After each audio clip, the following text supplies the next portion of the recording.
Okay, and we are back with another episode of Leadership Lessons. I am your host, Louis Howell, and I have an apple. I don't know why I'm telling you I have an apple, but maybe it is relevant to today's topic. Who knows? As always, I'm with Kesh. How you doing, bro? Doing very well. Very good. Where's my smoothie? Hey, you got a smoothie as well, so we're definitely relevant to today's topic. And we're with the amazing Mr. Dan Crossley. How you doing, sir? Very good, thank you. Very good. Thanks so much Fantastic. for joining us. Welcome. And so today we are going to be talking about food, nutrition, the food industry. This is also so important because we know this is something that especially millennials are very, very interested in. We're very aware of social responsibility. So the food industry is one of those things that is massively important. People are aware of what we consume, but also how we as consumers affect the rest of the industry. But before we start, as always, we have got a giveaway. We have. We have. So guys, make sure you're active in the comments below. Make sure you hit the like button. Make sure you hit subscribe. And make sure you share this with your friends and family and things like that. But for those of you that are active in the comments, Dan runs an amazing event every couple of months. So Dan, do you want to tell them a little bit about that? Yeah, so one of the things we do here in London is run a dinner event every couple of months for some senior people in the corporate food world to come together and explore a kind of really tricky, contentious issue in the food and farming space with some other people and some experts over a lovely dinner, kind of safe space to get your head around these issues and work out what to do about it. So it's a fantastic opportunity to meet some great people, have some good food, make some good connections. Yeah. And this is exclusive. This is an exclusive dinner. Like, I'm not gonna lie. Like when Dan was talking about it before, I was trying to give him that look in the eye, like, so Dan. Can Lou kind of, and it was one of them. I was like, Lou, I'm not gonna lie, it's a bit. So if you guys get this opportunity, I'm living vicariously through you. So please be active in those comments. If you get this opportunity, you want to grab that with both hands, feet, wrists, ankles, toes. I don't know, but you got to take these kinds of opportunities. But Kesh, you're there. You're peeling an orange. Yeah, you know what I mean. Like that orange looks juicy, by the way. But anyway, you're peeling an orange. I'm eating an apple. We're going to be talking about food, nutrition, the food industry. This is so important for young people. Something me and you speak about a lot. But speak to our viewers. Why is this so important? I think because food in the food industry is not really something that you really sat down and taught at a very... I guess you're maybe taught at a surface level, but not in depth and up to date. It's very difficult because things are changing and, teachers aren't as well versed as they maybe like to. But there's so many things where you can take this, one from how the food that I'm eating now affects my focus and productivity. Yeah. But also, what chemicals might have been used in harvesting and growing these crops and creating this food, but also the carbon footprint of getting it here from another country to, what that company represents and what it stands for. And, food is such a big part of our lives, isn't it? But I think, who better to talk about it than you? Why does food matter? Wow, I mean, I think you put it very well. Hard to top that. I feel like I should have a food prop here. Only have a glass of water. Thank you. Food at a fundamental level, as you said, we all need food to survive. We all eat food, so it's something that we interact with 3 or more times a day. Often many more times than that. Often too many times. Which we'll get onto. Yeah, which we'll come back to. But as you said, it has a massive. Every mouthful you have, every crunch of that apple, it's not just obviously there's the kind of what goes into your body and the impact that has on you, but there's all the kind of hidden impacts that we don't see. All that, as you said, that all the embedded carbon, the embedded sweat, the embedded impact on biodiversity, all these other massive issues and all the people and sweat that have gone into making that, or growing or producing that apple or that orange. So there's a huge range of sort of social environmental impacts that we don't really think about when we're just putting an apple or a burger or whatever it might be in our mouths. And they're hugely important because unless we think about that, then we're not going to be, we're going to face runaway climate change and all the other massive issues that we know we're facing. I've got at least 3 to 4 things. I know there's much more that I want to speak to you about today, Dan, in this show. But one of the things that I want to start with, based on what you just said there, which is around the fact that we probably do overeat. Mm-hmm. And I would like for you to share whether you think that is something that's just specific to particular civilizations, mm-hmm. and almost like, how did that habit and that culture of overeating and we did an episode not long ago on mindfulness, and actually food has become something that we engage with mindlessly, how did that happen? Well, it's a whole. Again, I guess it's important to say first of all that lots of people do overeat, and we're in a country and in a place here where there is food, plentiful food. For most people, there's millions of choices, arguably too many. But actually, there's obviously lots of parts of the country and parts of the world where people don't have enough food to eat or don't have enough of the right sorts of food to eat. But in terms of overeating, there's no one single reason for it. But for me, fundamentally, there's been a big drive over the last 30, 40 years. This push for cheap food, ever cheaper food. And actually, that's at the root of so many of the problems we have, because it means we value the food less. We throw more away. As you said, we then sit in front of, people sit in front watching a box set on the TV with a pizza box in the mouth, literally putting it in without even noticing what they're eating or noticing that anything's going in. So you kind of lose that connection with food and where it comes from, which is so important. So yeah, for me, it's this drive for cheap food, which is a lot of that comes from, again, the kind of way the world's set up with lots of big corporates, big companies who want to try and get as much profit as possible in the short term, and so that kind of corporate greed, if you like, is built up, and that the concentration of fewer and fewer companies own more and more of our food, and that's a huge problem. So we're being sold and told thousands of times a day. Whenever you walk out on the street or you look on social media, there's thousands of messages telling you to buy this chocolate bar, buy that burger, do this, operate, and it's kind of consumerist mindset that means you're kind of being sold more and more stuff to eat. So this food environment we have around us is essentially, in many places, is very unhealthy. Definitely. And I think it's interesting because you both have mentioned it so far in this conversation, but around the fact that you said what food is doing for us. Yeah. And I found that for me, in order to be able to make that transition from mindlessly eating to actually mindfully eating and considering, I had to stop seeing food as food and seeing it as fuel. Yeah. So food is fuel. At the end of the day, this is a vehicle in many ways, and I need to supply it with the correct nutrients and the things that it needs in order to be able to function and operate effectively. Yeah. And when you start to consider it as fuel, you then begin to go, well, why am I putting that in my mouth? And actually, do I need that? Maybe my tank is full, Yeah. and that kind of thing. Yeah, and I think it's I guess you can kind of take that either in two directions. At one level, you're right, it's good to think about how you're fueling your body and whether you're putting the right nutrients in your body. But another level, I guess the risk if you think about food too much as a functional thing, about it's just for what I put in my body, is you miss out on some of the other impacts. And also some of the, again, we often think about food, our only kind of impact, if we think of ourselves as, we've done lots of work on this recently, think of yourselves as consumers, your only point of influence, if you like, in the food system is whether you buy this fair trade banana or this other banana, or which are hugely important, or whether you buy a chocolate bar or something else. But actually, that means you think about yourself as one person in the world. Your only kind of way, any way you can influence things is whether you're buying one product or another, or whether you're shopping this store or another. But actually, that misses out on a whole bunch of other ways that we participate in the food system. Which we can come back to later maybe. But that includes how we whether we cook together, whether we eat together, all that sort of stuff, that sort of social side of food, which is hugely important, the kind of cultural side of food as well. So there's a massive range of issues to do with food, and it's not just about the kind of decision you make at the checkout or at the cafe or whatever.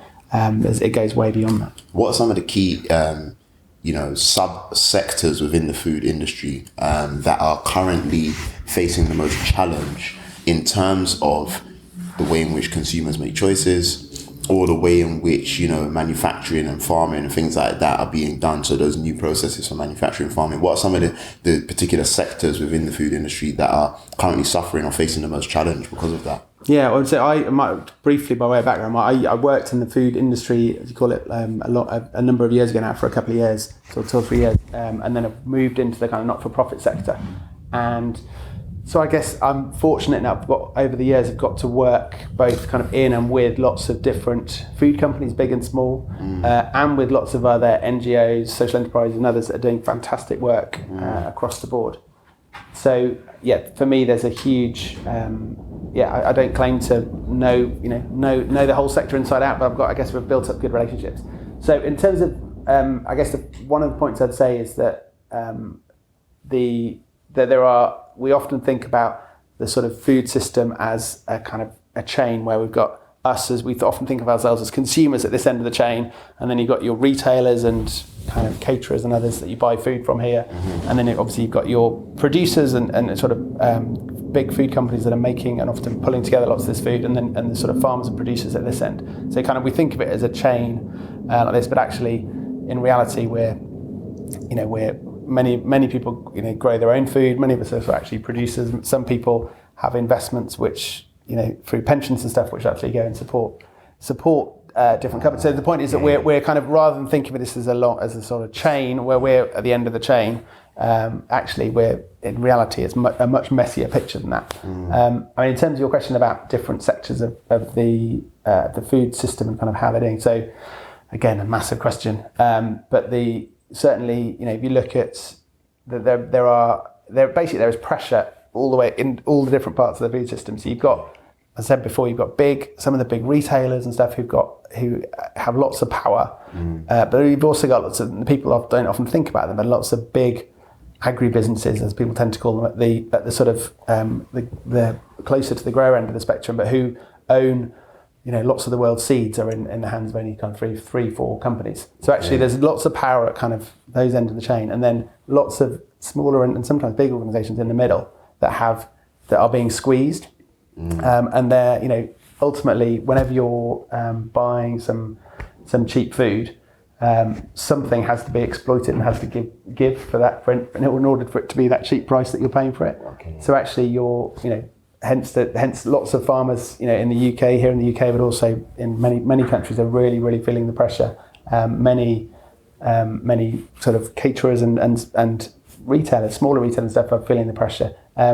And us, the risk is that we end up, we all feel a bit helpless, and we all feel part of this kind of big system that's just sort of whooshing along, and actually you kind of all feel a bit helpless.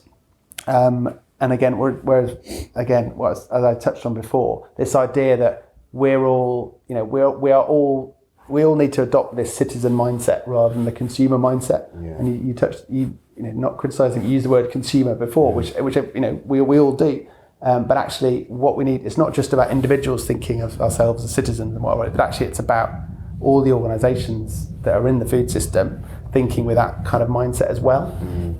So that we shift from, because ultimately you look at some of the big supermarkets, they are effectively kind of consumers of their supply chain, if you like. Yeah. Think about it in that way. Getting quite deep and philosophical for this time of the day, but it's anyway. That's I guess that's where I go. That there's lots of different parts of the system. They're all under pressure from often from the power that's at either end of the chain, but also the bigger environmental pressures that are runaway climate change, issues around loss of biodiversity and stuff. That means there's less and less land that's suitable for growing food, and more people on the planet, so you're ending up with being squeezed in lots of different directions, and hence some people are looking at different options for how we get out of that. And I'm really glad you did challenge that concept of whether we are consumers or citizens. I'm really glad you did, because it reminds me of one of our previous episodes when we spoke about injustices in our global world, and talking about the fact that we as people do have power. And so, essentially, we even run a session in schools when we talk about things like politics and democracy, about people-powered change. Yeah. And it's that, that people do have the power to make change. But it almost does beg the question, though, in the food industry, because you spoke about, prices and the pressure that's coming from either side. And, well, not just either side, because as we've established, it's multifaceted. We all play a different role at a different part within the system at different times. But it makes me think about, supply and demand is the most simple way for most people to understand most industries, right? Mm-hmm. But when you look at people who, for example, want to be able to eat in a way that they believe is more healthy, they often find that the challenge is that it's expensive in comparison to eating less healthily is cheap.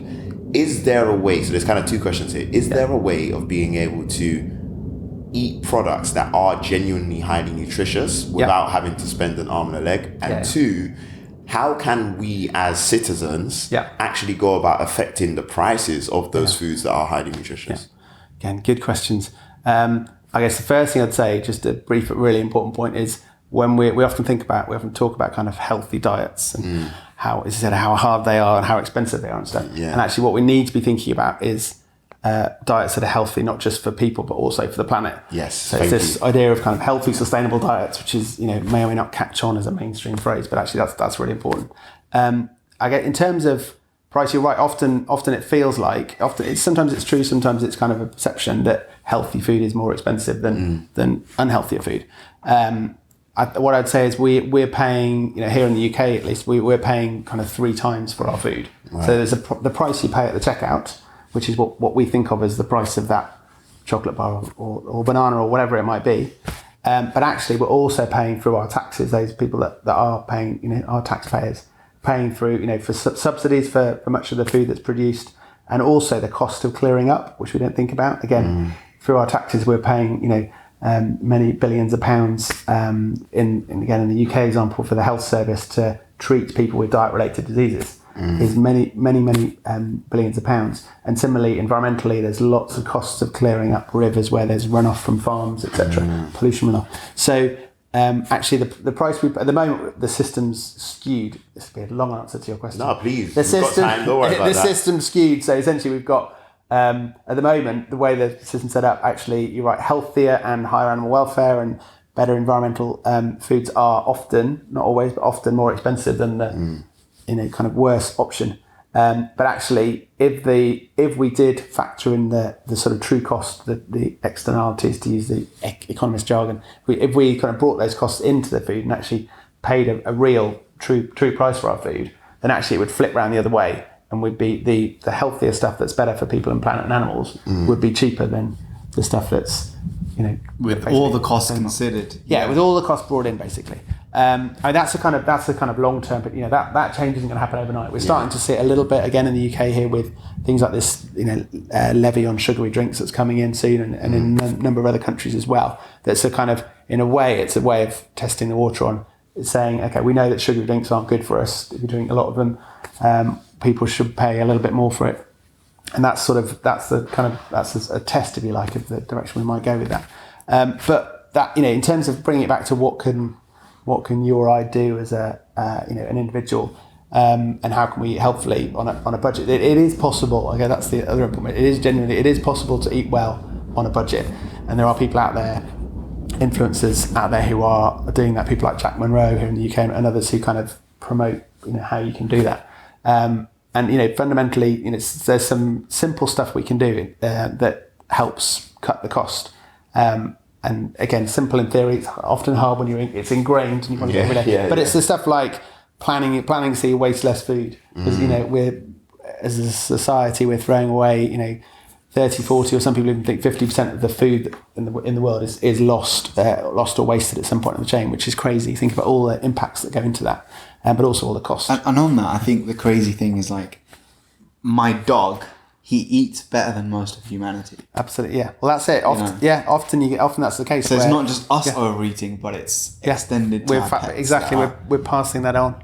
And there's also stuff around, again, there's stuff that's easy to say but hard to do. And I love my chocolate as much as anyone. But it's that kind of eating less processed and food that we know is bad for us, and overeating, which we talked about already. But also things like cutting down. Again, this is a controversial one. One of the issues that we've done a lot of work on: eating less meat. And actually pushing a diet that's got more plants in it ultimately.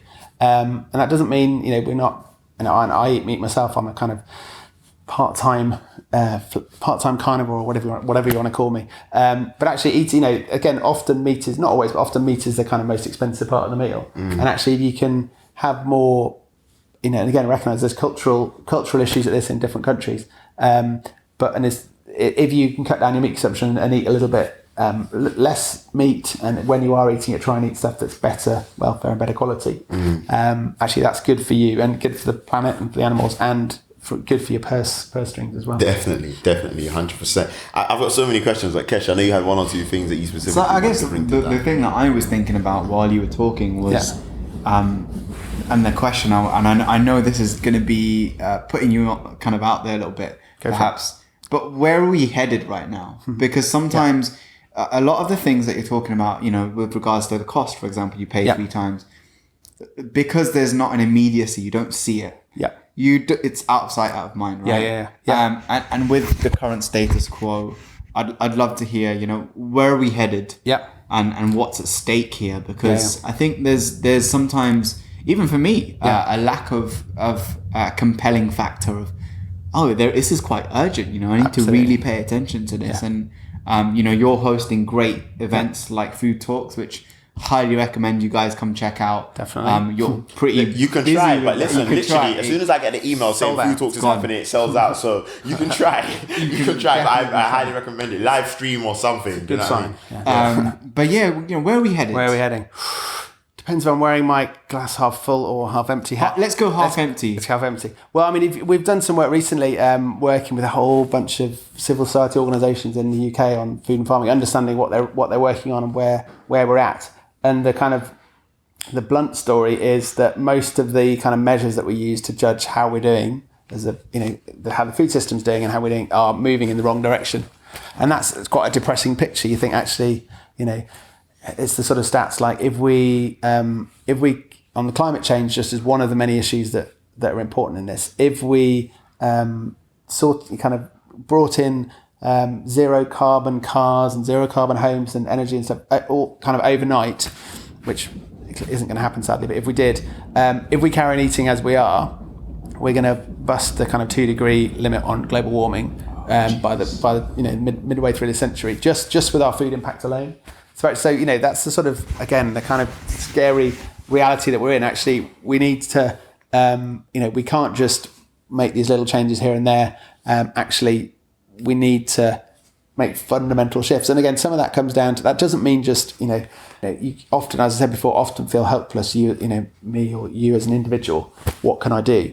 But actually, some of it is about building up the pressure on the people, on some of the governments, on some of the businesses that are at the moment forcing us often in the wrong direction. So there is hope, and we'll come on to that in a minute maybe. But just in terms of where we're at and where we're heading, it's on most measures we're moving in the wrong direction. Loss of biodiversity, climate change, obesity is just soaring out of control in many countries around the world. Childhood obesity in particular.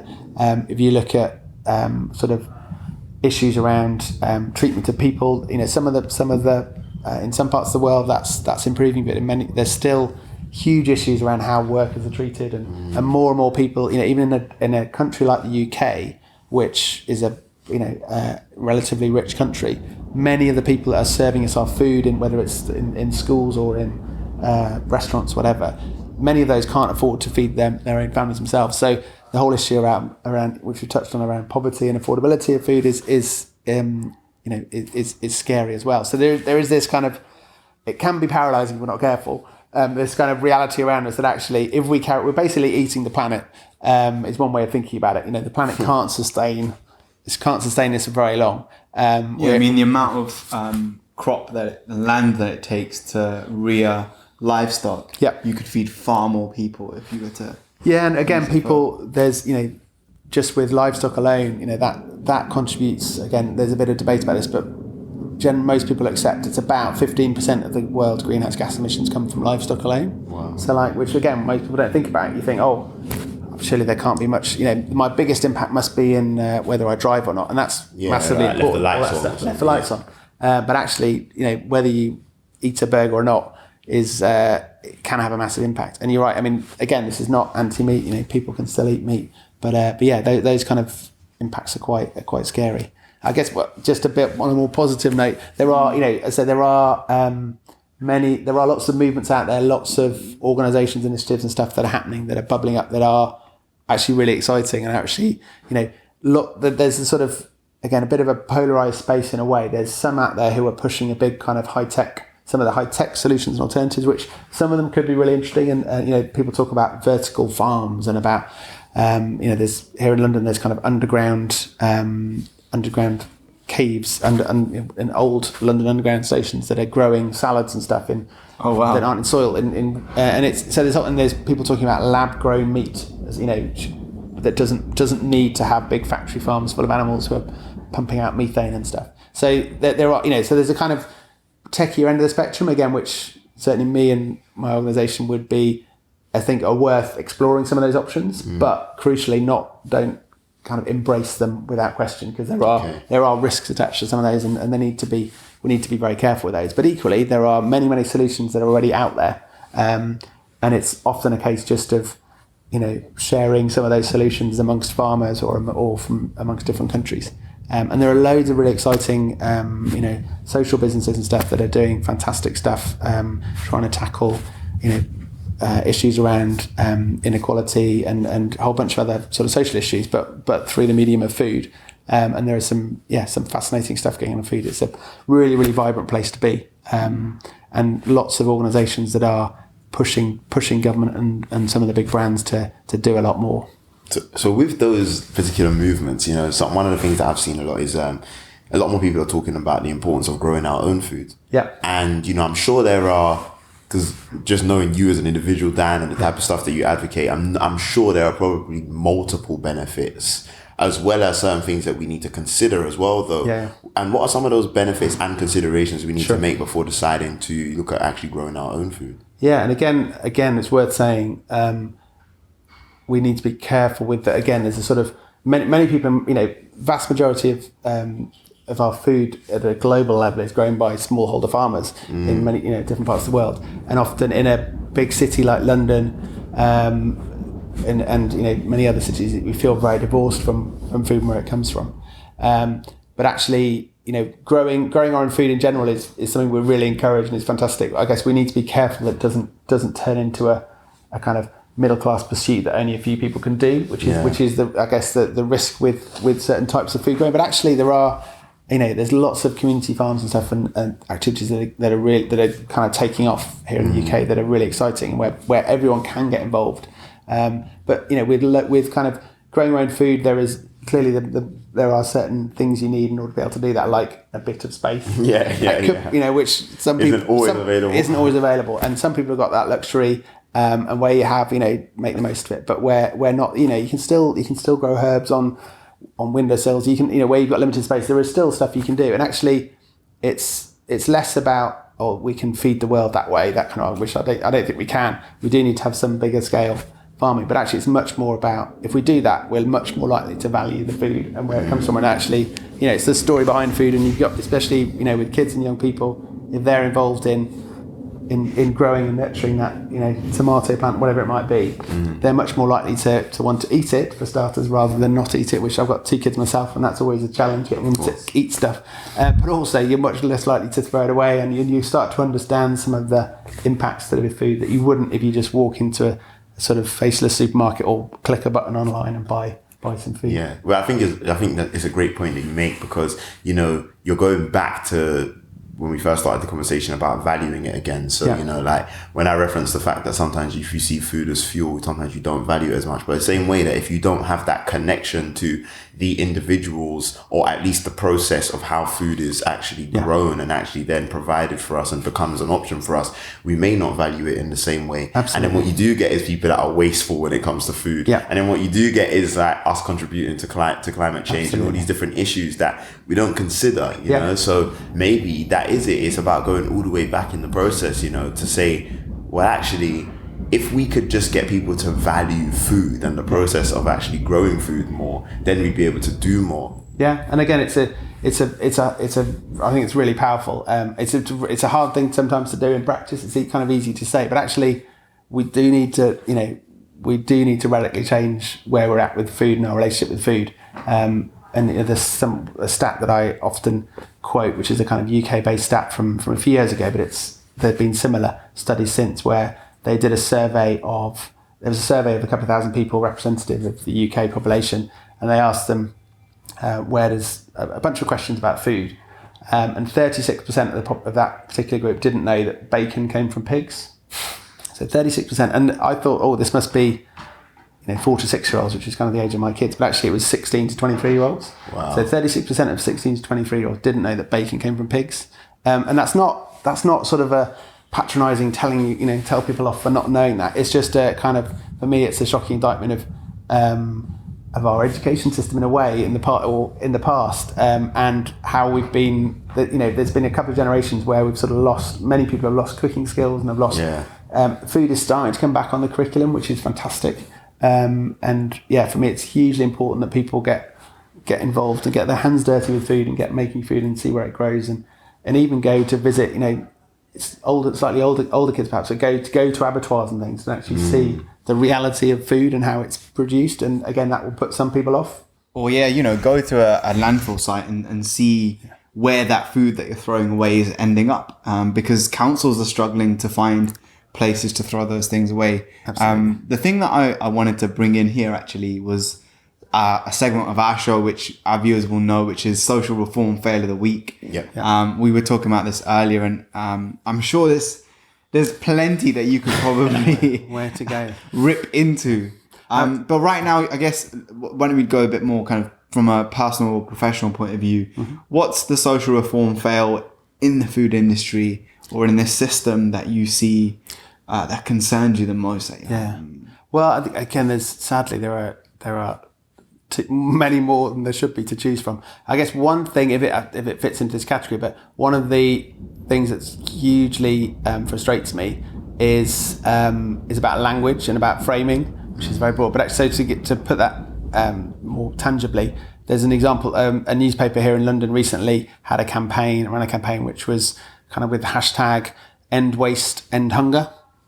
And so it was done with all good intentions. It's about basically how can we give more surplus food to people in need, which on the face of it you think, well, that's a sensible thing to do. But actually it was just, the way it was framed was actually that, to end, if we end waste, then we'll end hunger. And actually, which is, for me, fundamentally not the right solution. We've got an issue of waste over here, which is massive in food, needs to be tackled. We've got an issue of hunger over here, and they're trying to sort of say, well, we can solve this problem over here with this problem over here. And actually, rather than tackling the root causes of this problem over here, and the root causes of the problem over here. So a kind of a small example, but actually it's hugely important how the media and there's a sort of NGOs and stuff working with that, how they frame some of these big social challenges and how we can tackle them. Because if they're framed in that kind of sticking plaster way, rather than getting to the root causes of it, then that for me is hugely damaging.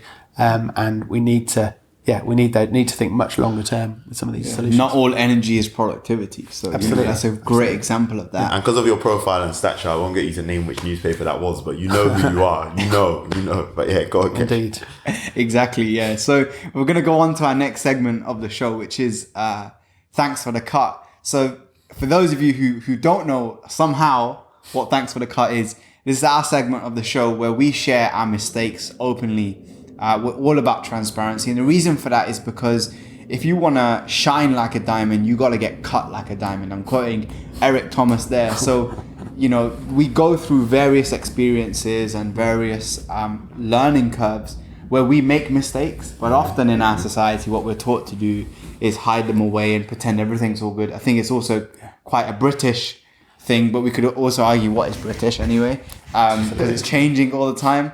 But yeah, it's all about looking at, you start off with a piece of coal and it gets cut and cut and cut from every angle possible. It goes through extreme heat, extreme pressure, and then at some point it becomes a diamond. And that's the same process that we're going through. So one of the things that we do on the show is to celebrate our learning from our mistakes and to share them openly. So for me, I'm going to get started because this is a Thanks for the Cut moment that as soon as Lewis saw me, it was a literal thanks for the cut. He said the next episode of Leadership Lessons is going to be wild. Yeah. So those of you who watch regularly will notice I look different today because the big beard that I had has gone. And the reason for that is this over here. And that was my thanks for the cut moment because a few months ago we had some family weddings. And one day I was just kind of like, as you do when you have a beard, you get into this habit of stroking your face. And I just noticed a little hole there. And I remember I came into Hub on a Friday and I said to Hannah, I've got a hole in my beard. Like, I don't know where it came from. So then, I kind of tried to hide it and just forget about it and I hope that it would kind of grow back. I even convinced myself that it wasn't there for a bit. Like, no, maybe it's just the way the hair's folding or something. And then I had to go and get it cut.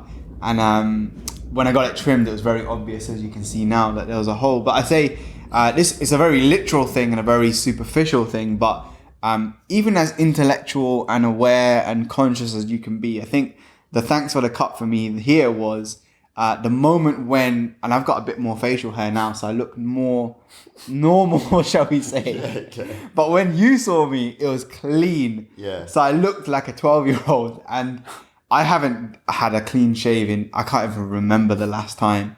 So the thanks for the cut for me was that I actually got very attached to that identity and that image of how I'm supposed to look. And we talked about it on the episode before that if a better approach is to view yourself from a third person lens a bit more objectively, as if you're playing The Sims, because it gives you that space between the busyness of your mind and actually what's happening. We can get very reactive quite quickly. And I got attached to this avatar or image of how Keshav Bhatt is supposed to look, and how people will then perceive me if I look different or if I have a hole, in my facial hair. And it can affect your confidence, because you're thinking like it's something that you want to kind of hide and shame away from. But actually, I had to just, there were a few days where just embrace it, innit? You have to embrace that. And there were a few days where I'd look at him and I'm like, whoa, like, but it just literally. But it was good because that thanks for the cut and the lesson was just don't get used to being a certain way or looking a certain way, and once you get trapped in that structure can become your shackle. Yeah. And the more fluid and versatile you are, the better it's going to be for you in the long run, because we know naturally, as we learned in the last episode, that your brain has a negative bias. And as you get older, you tend to become more risk averse and, stuck in your particular neural pathways and patterns of thinking. So for me, it was just like that, sudden shock to the system of going completely left. Just with something as simple as a beard, and how much that can come to represent and how much kind of emotional meaning you can attach to it. So that was my thanks for the cut moment. Because I'm not gonna lie, I was kind of like, I kind of just want to stay at home, not go outside for a few days until I have a bit of stubble at least. Yeah. But I had to just take the L, as Mr. Louis Howell would say, and also the lesson from that. So that was my thanks for the cut. That I wanted to share. What about you?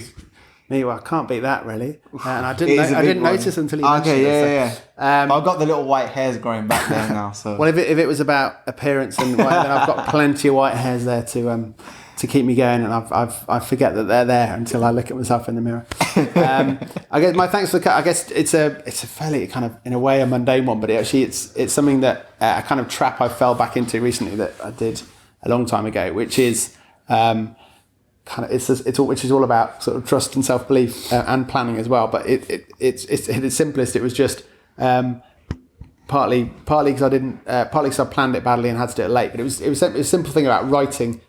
Did this piece of writing I had to do, and it kind of took me back to school days when I've always been very self-conscious and worried about what other people think about me, and actually I never tended to share what I was thinking or doing with people. I would just kind of give it to the teacher and or at university or whatever, and that's fine to a point, but actually at some point you have to trust yourself and go and believe in yourself and go, actually, firstly, what I'm producing is hopefully good and worth looking at, but more fundamentally there's a kind of I'm not suggesting people suddenly start getting others to write essays for you and stuff, but the long-winded story essentially saying what I learned is over time is actually it's important to trust other people and to get other people's input into stuff, into projects, into pieces of writing or whatever you're doing. And actually recently I fell back into the trap of where I had I kind of didn't trust myself and didn't want other people to see what I'd done. It's that sort of, I was very I'll be a bit embarrassed by what I produced in a way. And actually firstly no need to be embarrassed, we're all learning as we go along, but more fundamentally getting the input of other people along the way is really, really powerful. So that's my slightly long-winded random thanks for the cut. It's all about the essence is trust other people and get other people's input into stuff you're doing. It's going to be much more powerful than doing something on your own. In a way, and also believe in yourself. It's kind of like be open to getting cut and getting that feedback, absolutely, positive, negative, because it's only going to help you to improve.